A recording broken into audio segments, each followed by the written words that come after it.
Each year, a generation of students who got by easily in high school arrives at college to find that they weren't prepared for the new, higher standard of work expected from them. If you really want to succeed in college, you'll almost certainly need to commit more time and energy to your academic pursuits than you did in high school, and you may need some outside help as well. Hi, I'm Elias, and welcome back to CollegeVine. Today we'll be talking about office hours, what they are, and why they're so important for every successful college student. Alright, so you're a freshman in college, you sit down for your first course of the semester, and your professor makes a few announcements. They hand you a syllabus, they explain their expectations, mention the exam dates, and tell you when they hold their weekly office hours. Now, this last piece of information may strike you as a throwaway. What are office hours even? Are they like that thing when your teacher writes, "See me after class" on your homework?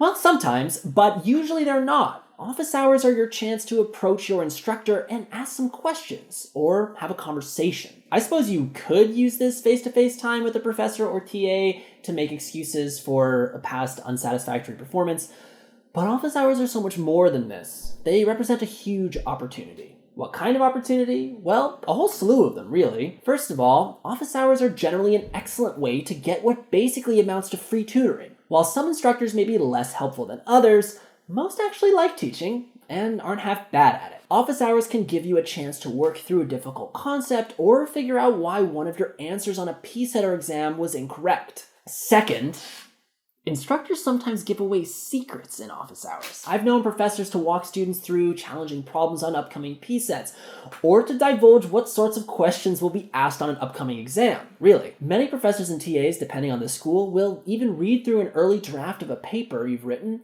and help you figure out the best direction in which to take it. Yeah, this won't be too helpful if you always write your papers the night before they're due, but if you can motivate yourself to start work ahead of time, this can be a super useful strategy. If you follow your instructor's advice, you're almost assured a decent grade. In college, I went to all sorts of office hours and review sessions, even when I felt very comfortable with the material. I was hoping professors would give me these kinds of tips, and they often did. Third, office hours are the place to go if you think you were graded unfairly. Sometimes students are actually able to negotiate a higher grade on a past assignment or test if they can successfully argue their case. Of course, you'll need to be careful not to be too pushy or too complainy in these situations.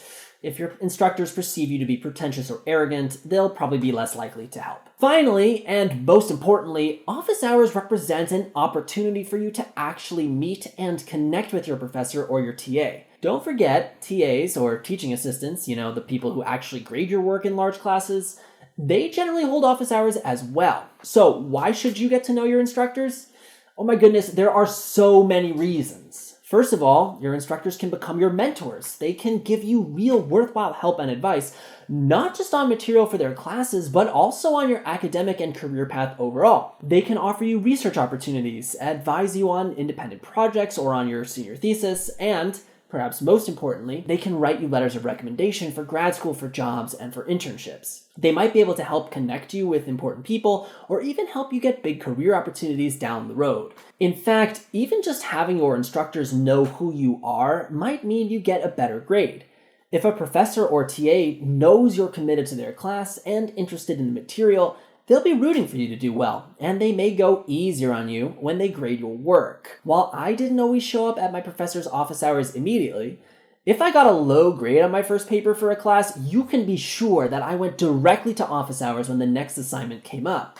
I wanted my professors and TAs to know that I was disappointed with my performance and absolutely committed to doing better. Professors and TAs were usually helpful in these situations. They explained why I hadn't done well and how I might do better the next time. I'd then ask if I could send a draft of the next paper before submitting it, and they often said yes. To be honest, even if my second paper wasn't much better than the first, I essentially always received a better grade the second time. I hope I sold you on the importance of office hours. Even if you feel comfortable with the material in a given course, it's still generally a good idea to check out your instructor's office hours at least once or twice. This is how you can get to know your professors and show them that you're interested in what they're teaching. And it's also how you can get great advice and possibly invaluable mentorship down the line. If you're struggling in a class, well then attending office hours is essential Simply put, they're an easy way to help ensure that you'll get a good grade in the class. If you want more tips and tricks on how to excel in college, stay tuned for our upcoming videos. You can also visit CollegeVine.com to view all of our other free resources, such as our extensive blog, our frequent live streams, and our community help forums. We also have a custom chancing engine and even a college scholarship available to students who make a free account on our website. And of course, if you enjoyed this video, please make sure to like and subscribe so that you can keep up to date with all of our content. Thanks for watching, and see you again next time.